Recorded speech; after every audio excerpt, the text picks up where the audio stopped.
Yeah, okay, let's go.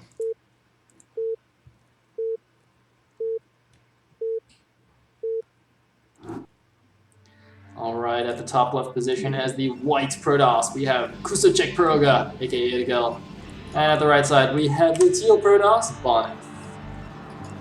Again, the colors, I mean, why... I mean, I think they didn't think about this back in the day when they were programming Brood War, but why do the colors, like, always seem to get really close in, like, shades and everything? Should be, like, crystal clear, right? Like, red and blue.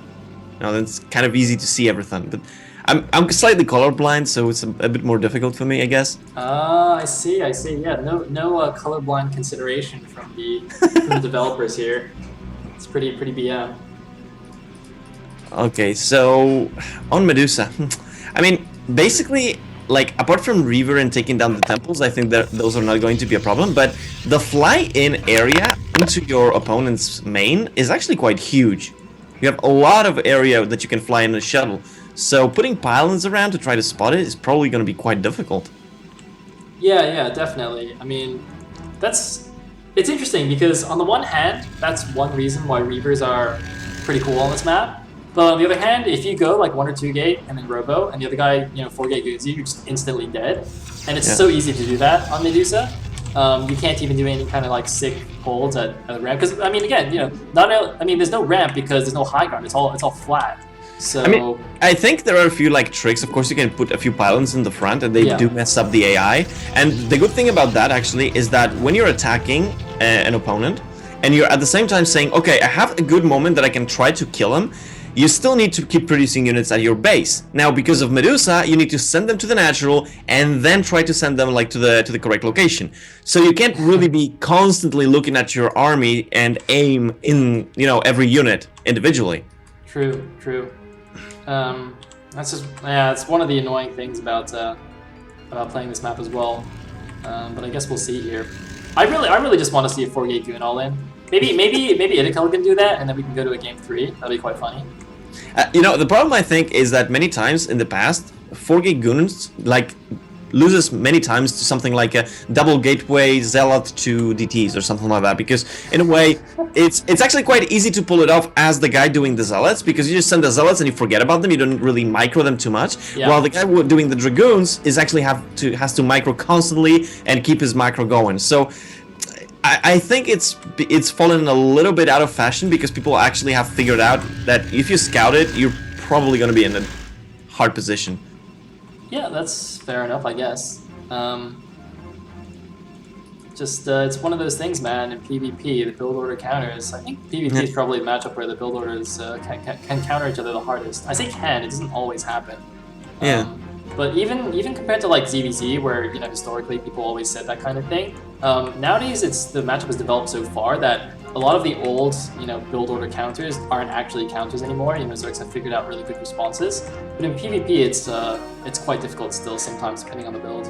Yeah, especially I think I remember that Draco once was asked about this, and he said that in Korea one of the biggest problems he had in PvP was that for a long time, once your scouting probe is out, it's basically a coin flip, and you're really not sure what you should be doing. Like. There are a lot of players who really know the ins and out of every single build, and they can really well, like, at least survive a counter build, but it's not the same thing as actually getting ahead or even being in the same position. Idegel pulled guys off gas. Is he really going 1-gate range expand? Oh my god. No. Ballsy. Another gateway. Wait. Well, he's still... Oh, he's going 3-gate or 4-gate. Yep. Okay, that makes more sense. I was like, what? Okay. Oh, it's 4-gate. Yeah, I called it. Did I not call this? Did I not say Idegel was gonna 4-gate goon? Oh my god. Sail, you're a wizard. Dude, this is like the first time in 3 years of casting that I've been right. I'm so happy. I need to record this moment.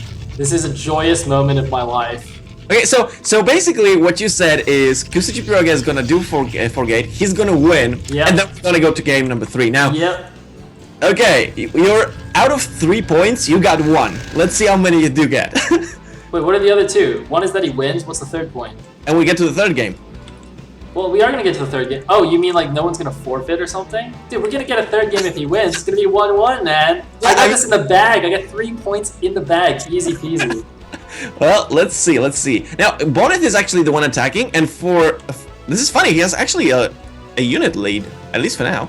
That's what happens when you forgate though, because you like delay, you cut like half a round of production to get the goons out. But this is actually a big mistake from Bonyth. Well, not really a mistake. It's just unlucky for him that he's doing this. It's actually gonna be really bad. So now he's gonna be on the retreat, and now the forgate pump is gonna go and hit him, and he's gonna have nothing. This robo does pretty much nothing. This is less useful than a pylon right now because the obs does nothing. Even if he built a support bay, it would. I mean, the only way this robo would do anything is if he built a support bay and immediately built reavers with no shuttle. And even then, because it's so open, it's almost impossible to actually defend that.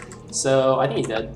I know how to actually stop this. I mean, I know how to survive this. If Bonyth sees this, I think I know how he can actually stop this. If he manages to build one shield battery, or maybe even two. Yeah, I mean, you put a pylon in the front, and then you put a shield battery, it's actually quite difficult because Yoga is going to really try to aim correctly at the right goon, right? So if you can predict that just slightly, you're probably going to get a good trade. Okay, that's fair enough. I forgot about shield batteries. He does the support bay now. Yeah, actually, that's a good point because the choke here. Yeah, if he just camps the choke with a shield battery, maybe he is actually gonna have a shuttle and reaver on top. I have no idea what Idegel's waiting for here. These goons should have been all the way across the map already.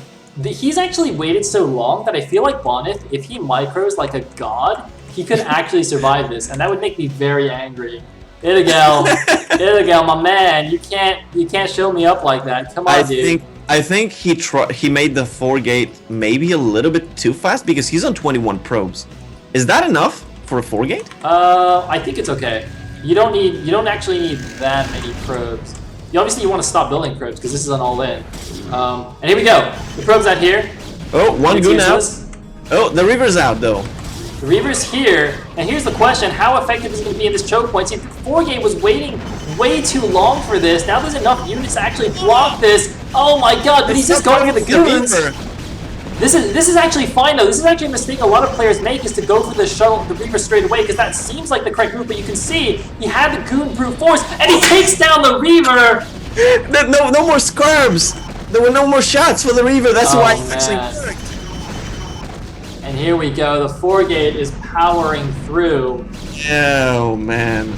See, you don't actually always need to go for the reaver in that situation, because sometimes if the other guy's microing it back, you can take way too many free dragoon shots. Sometimes it actually is better. GG for Bonyth. Sometimes it actually is better to just, trade down all his goons, and then when he only has the reaver left, yeah, let's say he got 2 or 3 good scarabs, but you have so many more dragoons that it doesn't even matter. Yeah, and more production, which is, I think, even more important, right? Because you're still producing from 4 gateways.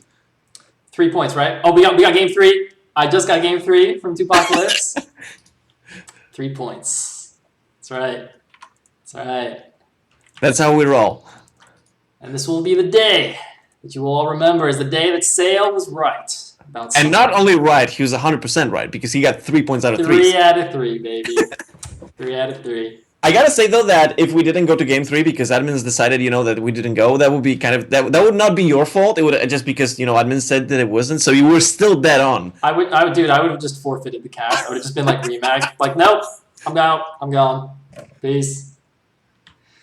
Okay, well, the third game is going to be on Heartbreak Ridge. Oh goody, PvP on Heartbreak Ridge. We already had the forgate goon cheese. Yeah. We had we already had Idegel a bit frustrated by that DT denial there in game 1. So I'm anticipating some awesome cheesy shenanigans here. I mean, well, there's a lot of cheeses in here, so. Exactly. It's like a cheese buffet. You can't even scout all of them because you'd have to actually look at the entire map, because you can go for the robo at some location. You can do double gateways. Is way too much. You can build a pylon on the high ground, gateway in his main. There's like 12 different places you can proxy gate. Oh. Yeah, so that good. one. All right. Anyway, game number 3. The score is 1-1. So whoever wins this game at Heartbreak Ridge will take the series. Let's find out who's going to be Idegel or Bonyth. All right, let's go.